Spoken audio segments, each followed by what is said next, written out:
আপনারা নির্বাচনে সংসদদেরকে তৈরি করেন, ভোট দিয়ে সাংসদ বানান, এমপি বানান, member of parliament, law maker তৈরি করে দিন, যারা সংসদে গিয়ে আল্লাহর আইন বাতিল করে নিজের আইন তৈরি করে সে আইন দিয়ে আবার আদালতে বিচার ফয়সালা করে, না মানলে পুলিশ দিয়ে তারপর ধরে নিয়ে জেলখানে আটকে রাখে। আমি বলি মক্কার কাফেররা যেই মূর্তি পূজা করত, সেই মূর্তি মক্কায় 360টা ছিল ঠিকই, পাথরের মূর্তি, ওগুলো কথা বলতে পারতো না, খাইতে পারতো না, আল্লাহর আইন পরিবর্তন করার কোন ক্ষমতা ছিল না। কিন্তু তোমরা যারা ভোট দিয়ে তোমার দেশের কাবা নামক সংসদে 340 মূর্তি পাঠাও, এই মূর্তিগুলো মক্কার মূর্তির চেয়েও জঘন্য। এরা ওখানে বসে আল্লাহর আইন বাতিল করে, বিকল্প আইন তৈরি করে, সেই আইন দিয়ে আদালতে বিচার ফয়সালা করে, না মানলে পরে জেলে ঢুকায়, তারপরে পুলিশ দিয়ে ব্যান্ড হ্যান্ডকাপ লাগায়, পায়ে বেরি লাগায়, এরপরে বুলেট প্রুফ জ্যাকেট লাগায়, হেলমেট পরায়, তারপরেও গরুর দড়ি দিয়ে বাঁধে। আমাকে দেখেন নাই? কত কিছু লাগানোর পরও গরুর দড়ি দিয়ে বেঁধেছে। আমাকে একাকে না, পুরো বংশ শুদ্ধ এক রশিদে বাঁধছে। কেন এগুলো? কিসের মুসলমান?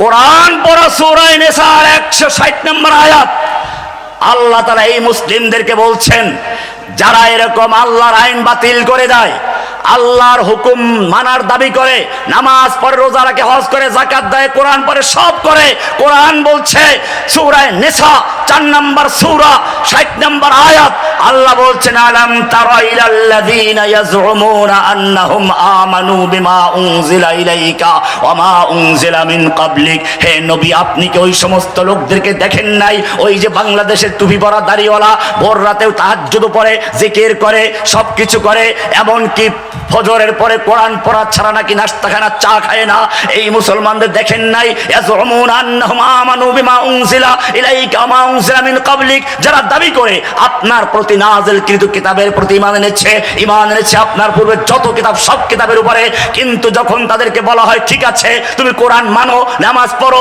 রোজা রাখো, কিন্তু এই কোরআন দিয়ে বিচার চলবে, এই কোরআন দিয়ে আদালত চলবে, তখন তারা মানতে রাজি না।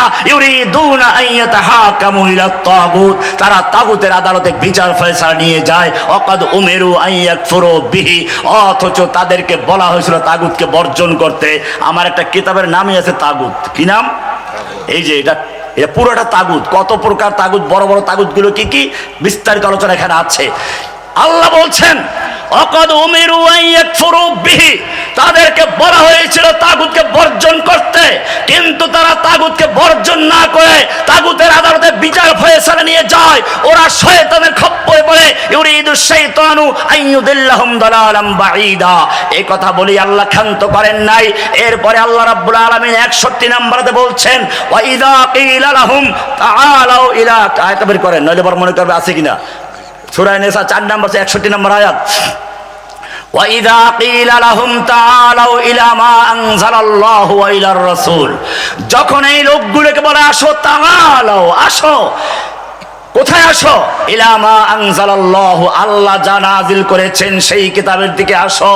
ওয়া ইযা কিলা, বড় অক্ষরে লেখা আছে, ওয়া ইযা কিলা লাহুম তাআলাউ ইলা মা আনজালাল্লাহু ওয়া ইলার রাসূল, যখন এই লোকগুলোকে বলা হয় আসো আল্লাহর কিতাবের দিকে, আসো আল্লাহর রাসূলের দিকে, তাআলাউ ইলা মা আনজালাল্লাহু ওয়া ইলার রাসূল, আল্লাহ তাআলা বলছেন রাআইতাল মুনাফিকিনা, 61 নম্বর আয়াত, রাআইতাল মুনাফিকিনা, এই লোকগুলো যারা এতক্ষণ আগে বলল কোরআন মানি, যারা বলল আসমানি কিতাব বিশ্বাস করি, যারা বলল নামাজ পড়ে, রোজা রাখে, হজ করে, যাকাত দেই, সব মানি, কিন্তু যখন বলা হয় তাআলাউ ইলা মা আনজালাল্লাহু ওয়া ইলার রাসূল, আসো আল্লাহ এবং আল্লাহর রাসূলের বিধানের দিকে, এই দিয়ে আইন চালাই, দেশ চালাই, শাসন করি, তখন আল্লাহ বলছেন রাআইতাল মুনাফিকিনা, আপনি এই মুনাফিকগুলোকে দেখবেন, ইয়াসুদ্দুনা আনকা সুদুদা, আস্তে গর্দানটা ঝুঁকাইয়া ওখান থেকে পালাইয়ে চলে গেছে। এখন আর তার মুসলমান দাবি নাই, এটা মানতে রাজি না, এটা মানতে রাজি না। ইয়াসুদ্দুনা আনকা সুদুদা। এরপরে আল্লাহ তাআলা একটু পরে গিয়ে সূরা নিসার 65 নম্বরে বলেছেন, ফালা ওয়া রাব্বিকা লা ইউমিনুনা হাত্তা ইউহাক্কিমুকা ফীমা শাজারা বাইনাহুম, না, হে নবী, ওই লোকগুলো যত ইমানের দাবি করুক, যতই তাহাজ্জুদ গুজার হোক, যতই তাসবিহ তাহলিল করুক না কেন, ফালা ওয়ারাব্বিকা লা ইউমিনুনা, ওরা আপনার রবের কসম, আল্লাহর কসম, ওরা মুমিন নয়। হাত্তা ইউহাক্কিমুকা ফীমা শাজারা বাইনাহুম, যতক্ষণ পর্যন্ত তাদের মামলা মোকদ্দমার ক্ষেত্রে, পারস্পরিক ঝগড়া বিবাদের ক্ষেত্রে আপনার আদালতে বিচার ফয়সালা না নিয়ে আসবে, আপনার হুকুম না মানবে, ওয়ায়ুসাল সুম্মা লা ইয়াজিদু ফি আনফুসিহিম হারাজাম মিম্মা কদাইতা, আপনি যেই বিচার করবেন, কোরআন যেই শাসন দিবে, বিধান দিবে, সেই বিধানের ব্যাপারে তাদের মনে কোনো ধুকধুকি থাকবে না, কোনো খুঁতখুঁতি থাকবে না, সংশয় থাকবে না। ওয়ায়ুসাল্লিমু তাসলিমা, সম্পূর্ণভাবে মেনে নিবে। এটা না মানা পর্যন্ত মুমিন হতে পারে না।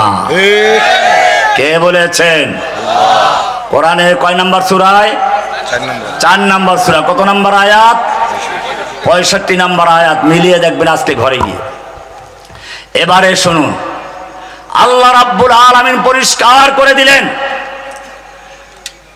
যতক্ষণ পর্যন্ত আল্লাহর বিধানকে রাষ্ট্রীয়ভাবে প্রতিষ্ঠা করা না হবে, আল্লাহর বিধানকে বিজয়ী না করা হবে, অতক্ষণ পর্যন্ত সে মুমিন হতে পারে না। কোরআন বলছে, 3 জায়গায় বলেছে রাসূলের উদ্দেশ্যটা কি। কোরআনের 3টা আয়াত, ওয়াল্লাযী আরসালা রাসূলাহু বিল হুদা ওয়া দীনিল হক, সূরা তাওবার 33 নম্বর আয়াত, সূরা ফাতহ 28 নম্বর আয়াত, সূরা সফ 9 নম্বর আয়াত। 3 আয়াতে আল্লাহ রাব্বুল আলামিন একই কথা বলেছেন, হুয়াল্লাযী আরসালা রাসূলাহু বিল হুদা ওয়া দীনিল হক লিইয়ুযহিরাহু আলাদ-দীনি কুল্লিহি। আল্লাহ রাব্বুল আলামিন এই কিতাবটা নাজিল করেছেন, আরসালা রাসূলাহু বিল হুদা, হুদাল লিল মুত্তাকিন, হুদা দিয়ে প্রেরণ করেছেন, কিতাব দিয়েছেন।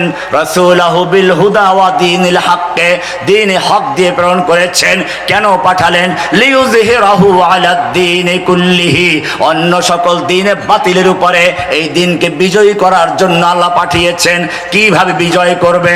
ও মুসলিম, তুমি আল্লাহর দ্বীনকে আল্লাহর জমিনে বিজয় করতে হলে কোন পন্থা অবলম্বন করবে?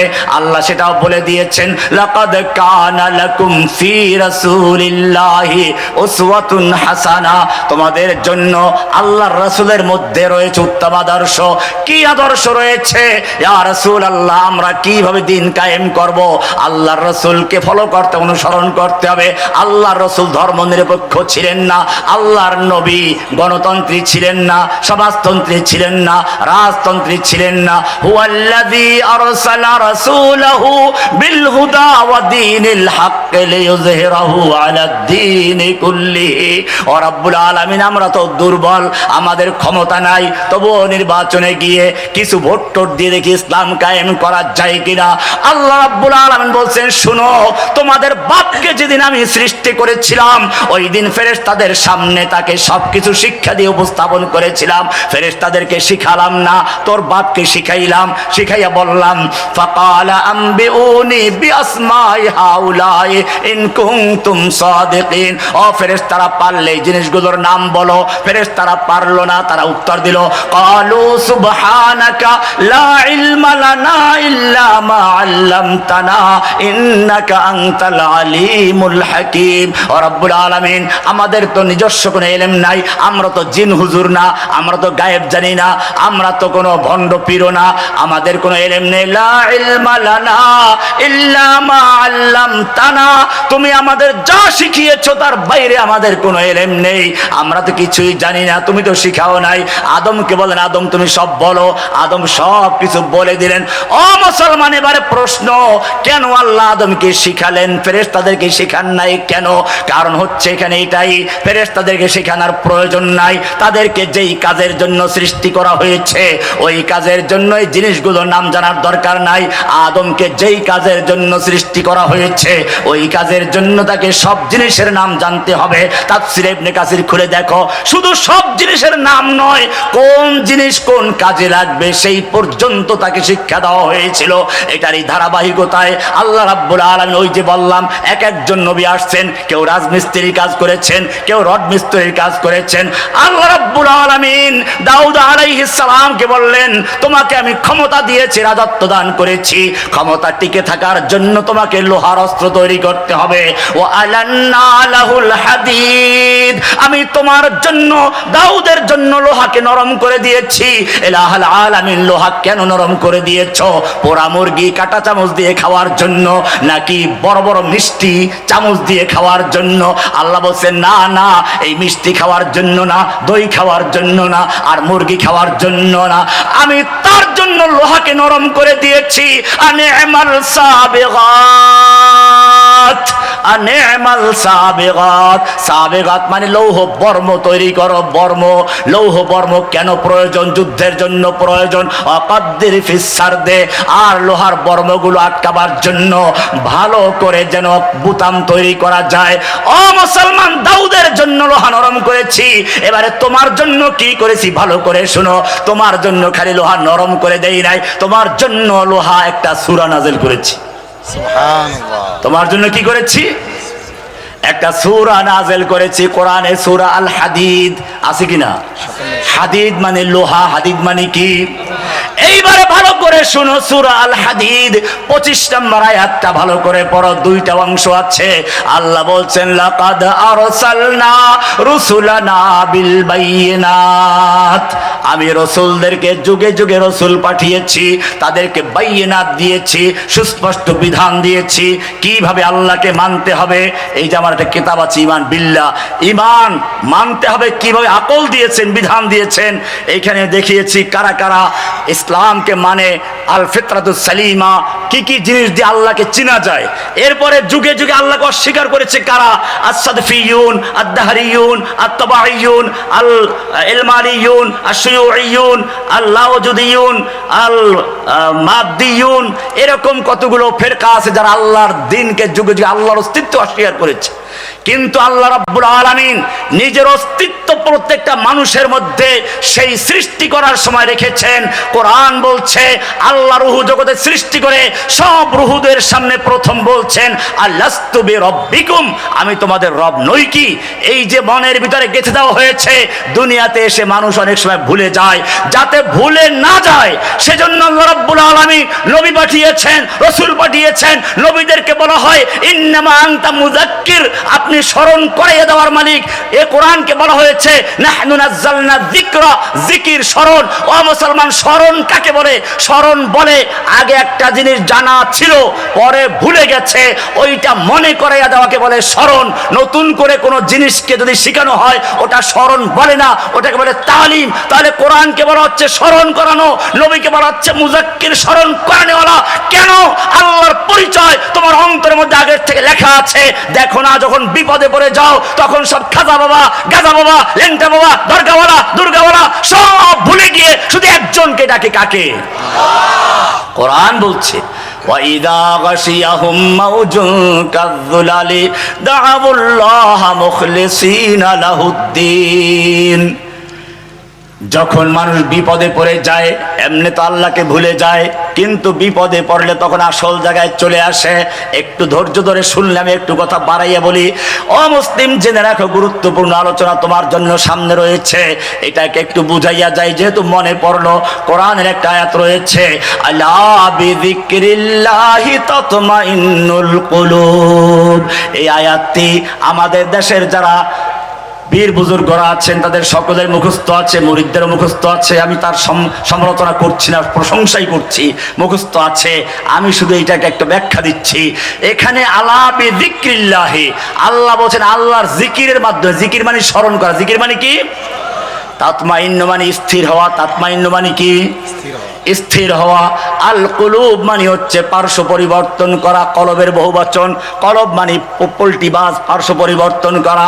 তার মানে হচ্ছে আমাদের এই কলবটা বারবার পার্শ্ব পরিবর্তন করে। ছোটবেলায় যখন দুনিয়াতে শিশু অবস্থায় এলাম, তখন আমার কলবের সম্পর্ক মায়ের সঙ্গে। মা ছাড়া কলব কিছুই বুঝে না। মায়ের থেকে বিচ্ছিন্ন করলে কান্নাকাটি শুরু হয়ে যায়। একটু বড় হয়ে গেল, এবারে খেলার সাথীদের সঙ্গে কলবের সম্পর্ক হয়ে গেছে। মাকে পল্টি নিয়েছে, এবারে খেলার সঙ্গীদের থেকে আলাদা হয়ে স্কুল কলেজে চলে গেছে। এখন স্কুল কলেজের ছাত্র ভাইরা তার সবচেয়ে আপন। ছাত্রদের সঙ্গে সবসময় সময় কাটে, ওদের কাছে না গেলে মন ভালো লাগে না। কলবের সম্পর্ক এবারে ছাত্র ভাইদের সঙ্গে। এবারে লেখাপড়া শেষ হয়ে গেছে, বিয়ে করেছে, কলব এবারে পল্টি মেরেছে, স্কুল কলেজকে লাথি মেরেছে। বউয়ের সাথে তার কলবের সংযোগ হয়ে গেছে। কিছুদিন পরে বাচ্চা হলো, স্ত্রীকেও পল্টি মেরেছে, বাচ্চার সঙ্গে কলবের সম্পর্ক হয়ে গেছে। বাচ্চা বড় হয়ে গেছে, এবারে নাতি হয়ে গেছে, এবারে দাদু হয়ে গেছো, বুড়া হয়ে বিছনায় পড়ে গেছো। তোমার কাজ হচ্ছে নাতি পালা। নাতিও বড় হয়ে গেছে, এখন আর তোমার সঙ্গে কেউ সঙ্গ দেওয়ার সময় নেই। বুড়ার কাছে কেউ থাকতে চায় না। এইবারে বুড়াকে কেমনে সেই কি যেন কয় বৃদ্ধাশ্রমে পাঠানো হবে কি করে, এই চিন্তায় থাকে। তখন বুড়া চিন্তা করে, আমার ওই খেলার বেলার ছেলেরাও তো আপন নয়, স্ত্রী আপন নয়, সন্তান আপন নয়। তখন স্মরণ করে ওই শুরুতে যাকে মনের ভিতরে গাথা ছিল, এবারে তার কথা মনে পড়ে। কোরআন বলছে, আল্লাহ বিযিক্রিল্লাহি তাতমাইন্নুল কুলুব। এখন আল্লাহর স্মরণ আসছে, তাতমাইন্নু স্থির হয়ে গেছে। আল কুলুব মানে পার্শ্ব পরিবর্তন করা, পল্টিবাজ কলব। বারবার পল্টি নিয়ে এখন যখন বৃদ্ধ অবস্থায় পড়ে গেছ, দুনিয়ার কোন জায়গায় তোমার স্থান নেই। এখন তুমি বিছনায় বসে বসে একজন কি বলো, আপন কে? আলা বিযিক্রিল্লাহি তাতমাইন্নুল কুলুব। এটাই হচ্ছে নফসে মুতমাইন্না, আল্লাহর উপর স্থির, আর কোনো কারো দিকে যায় না। খাজা বাবা নাই, গাজা বাবা নাই। এটাই হচ্ছে তোমার সম্পর্ক রবের সাথে। আল্লাহ হচ্ছেন রব, 3 অক্ষরের নাম। তুমি হচ্ছে আব্দ। এটাই তুমি আল্লাহর সঙ্গে অঙ্গীকার করেছো দুনিয়াতে আসার আগে। দুনিয়াতে আসার পরেও তোমাকে বারবার রবের কথা মনে করানো হচ্ছে। ঈমানের পরে সবচেয়ে বড় ইবাদত হচ্ছে সালাত। সালাতে দাঁড়িয়ে তুমি বলছো আলহামদুলিল্লাহি রাব্বিল আলামিন। এবারে রুকুতে গিয়ে বলছো সুবহান রাব্বিল আযীম। রুকুর থেকে সোজা দাঁড়িয়ে বলছো রব্বানা ওয়ালাকাল হামদ। আবার সিজদায় গিয়ে সুবহান রাব্বিল আলা। দাঁড়ানো অবস্থায় রব, রুকুতে গিয়ে রব, রুকুর থেকে সোজা হয়ে রব, সিজদায় গিয়ে রব। আবার যখন তুমি দুনিয়ার থেকে কবরে চলে যাবে, আখিরাতের প্রথম ঘাটিতে চলে যাবে, তখন তোমাকে 3টা প্রশ্ন করা হবে। প্রথম প্রশ্ন, মান রব্বুকা, বলো তোমার রব কে ছিল? কোনো ঘোষক ছিল না, কোনো জননেতা কি জনক ছিল না, কোনো নেতা নেত্রী ছিল। তখন তোমাকে বলতে হবে মান রব্বুকা, কে তোমার রব বলো। এই কারণে যত যুগে যুগে নবীরা এসেছেন, প্রথমে দাওয়াত দিয়েছেন রবের। তুমি মুসা আলাইহিস সালামকে দেখো, ফেরাউনকে গিয়ে দাওয়াত দিয়েছেন রব্বুল আলামিনের প্রতি মানানো। ফেরাউন বলছে আমা রব্বুল আলামিন, ও তোমাদের রবটা আবার কে? আমি তো তোমার রব। এই মুসা, তোকে আমি তো লালন পালন করেছি। রব মানে সে বুঝলো। এই কারণে আমি আমার এই বইতে লিখে দিয়েছি, রব মানে কোনো ইনা। রবের মধ্যে 3টা জিনিস আছে, আল খলকু আল মুলকু আল আমর। খলক, মুলক, আমর। সৃষ্টি করা, মালিকানা, আদেশ জারি করা। এটা সূরা তাহা 50 নম্বর আয়াতে মূসা আলাইহিস সালাম সেই ফেরাউনকে যে উত্তর দিয়েছিলেন, সেই উত্তরটা আল্লাহ তাআলা কোট করে দিয়েছেন। কোরআন বলছে ক্বালা রাব্বুনাল্লাযী আতা কুল্লা শাইইন খালকাহু সুম্মা হাদা। ও ফেরাউন, আমি যে রবের দাওয়াত দেই, সেই রব তোর মতো কোনো দুর্বল রব নয়। এক সময় ছিলি বীর্য, পৃথিবীর যুগে যুগে চলে গেছে, তোর নাম নিশানাও ছিল না। এমনকি যেদিন তুই মায়ের পেটে ঢুকেছিস, ওই দিন তোর মায়ও জানে না। কয়েকদিন পরে মা বমি বমি ভাব, ডাক্তারের কাছে গেল। ডাক্তার বলল তোমার পেটের মধ্যে কেউ একজন আসছে। দুনিয়াতে আসলি, শিশু অবস্থায় ব্যবহার করছিস, এরপরে একটু বড় হলি, এরপরে বুড়ো হলি, এরপরে কবরে চলে যাবি। ও ফেরাউন, জেনে রাখবি, আমি যে রবের দাওয়াত দিচ্ছি, সেই রব তোর মতো কোনো দুর্বল নয়। রব্বুনাল্লাযী আতা কুল্লা শাইইন খালকাহু সুম্মা হাদা। আমি যেই রবের দাওয়াত দেই, সেই রব হচ্ছেন তিনি, যিনি সমস্ত মাখলুকাতকে সৃষ্টি করেছেন। সৃষ্টি করার পরে আবার জীবনের যখন যা প্রয়োজন, হাদা জরিয়ায় মাস কি তরফ রাহনুমাই করনা, যখন যা প্রয়োজন সবগুলো নিজের পক্ষ থেকে বুঝে শুনে বন্দোবস্ত করেন। তুমি কি চিন্তা করো না, যখন তুমি তোমার মায়ের পেটে ছিলে, মায়ের পেটে যখন তোমার বডি তৈরি হয়ে গেল, রুহ চলে আসলো, ক্ষুধা লেগে গেছে, খাবারের প্রয়োজন, মায়ের পেটের ভিতরে তোর জন্য খাবার দেওয়ার মতো দুনিয়ার কোনো খাদ্যমন্ত্রীর পক্ষে সম্ভব ছিল না। আল্লাহ রাব্বুল আলামিন যিনি তোমাকে মায়ের পেটে সৃষ্টি করেছেন, তিনি তোমার মায়ের মাসিক ঋতুস্রাব বন্ধ করে দিয়ে মায়ের নাভির সঙ্গে সংযোগ দিয়ে বিনা দরখাস্তে বিনা আবেদনে খাওয়ার বন্দোবস্ত করেছেন। কালা রাব্বুনাল্লাযী আতা কুল্লা শাইইন খালকাহু সুম্মা হাদা। ও ফিরাউন, এবারে মায়ের পেটের থেকে বড় হয়ে গেছে বাচ্চা, দুনিয়াতে আসতে হবে। দুনিয়াতে আসলে কি খাবে? দুনিয়াতে আসার পরে যদি দুনিয়াতে এসে নরম খায়, গলায় কি ঠান্ডা সর্দি লাগতে পারে, ঠান্ডা হলে সর্দি লাগতে পারে, গরম হলে পরে মুখ পুড়ে যেতে পারে, শক্ত হলে গলায় আটকে যেতে পারে। আল্লাহ রাব্বুল আলামিন আবার নিজের রবের পরিচয় দিলেন। মায়ের বুকের ভিতরে এমন একটা শাল দুধ তৈরি করে দিলেন, যেই দুধটা একদিকে গরম না, আর একদিকে খুব ঠান্ডাও না, হালকা গরম, আবার একেবারে নরম না, একেবারে শক্ত না। একদিকে খাবারের কাজ করে, আর একদিকে পানির কাজ করে, আর একদিকে দুনিয়াতে আসার পরে যত রোগ জীবাণুর আক্রমণ হবে, সমস্ত রোগ জীবাণুর টিকা হিসাবে আল্লাহ রাব্বুল আলামিন মায়ের বুকে শাল দুধ তৈরি করে দিয়েছেন। জোরে বলেন সুবহানাল্লাহ। ক্বালা রাব্বুনাল্লাযী আতা কুল্লা শাইইন খালকাহু সুম্মা হাদা। শুধু এ পর্যন্তই নয়, এবারে দুধ পান করতে করতে বাচ্চা 1.5-2 বছর হয়ে গেছে। এখন শুধু দুধ পান করলে চলবে না, এখন তাকে মুরগির বাচ্চা, কবুতরের বাচ্চা খেতে হবে। আল্লাহ রাব্বুল আলামিন আবার তার রবের পরিচয় দিলেন। ওই বাচ্চার মুখের ভিতরে এক একটা করে মুক্তার মতো দাঁত দিয়ে ভরে দিলেন। এবারে বাচ্চা মুরগির বাচ্চা খাচ্ছে, কবুতরের বাচ্চা খাচ্ছে, খিচুড়ি খাচ্ছে, খেতে খেতে আরো বড় হয়ে গেছে। এখন তাকে খাসির মাথা চাবাতে হবে, গরুর হাড্ডি চাবাতে হবে। আল্লাহ রাব্বুল আলামিন আবার নিজের রবের পরিচয় দিলেন। ওই ছোটবেলার ছোট দাঁতগুলো ভেঙে দিয়ে বড় বড় দাঁত দিয়ে মুখটা ভরে দিয়েছেন। ক্বালা রাব্বুনাল্লাযী আতা কুল্লা শাইইন খালকাহু সুম্মা হাদা। ও ফিরাউন, আরো দেখতে চাও? তুমি বলবা ডিমের ভিতরে যে বাচ্চা হয় সেই বাচ্চার খাবার কোত্থেকে আসবে?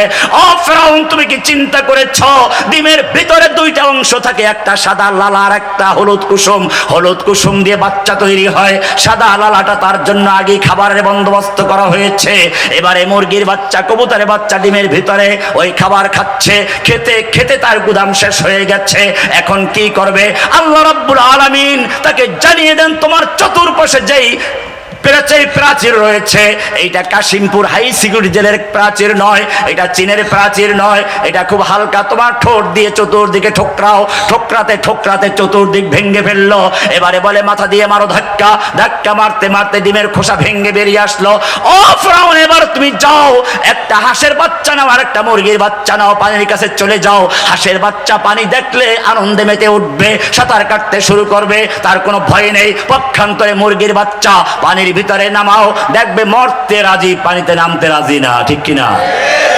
কে শিক্ষা দিল হাঁসের বাচ্চাকে পানি তোর জন্য উপযুক্ত, আর কে শিক্ষা দিল মুরগির বাচ্চাকে পানি তোর জন্য উপযুক্ত নয়? যিনি শিক্ষা দিয়েছেন তিনি হচ্ছেন কি? ক্বালা রাব্বুনাল্লাযী আতা কুল্লা শাইইন খালকাহু সুম্মা হাদা। এবারে বলবেন রব তো চিনলাম, এবারে রবের কাজ কি? রবের হচ্ছে মালিকানা।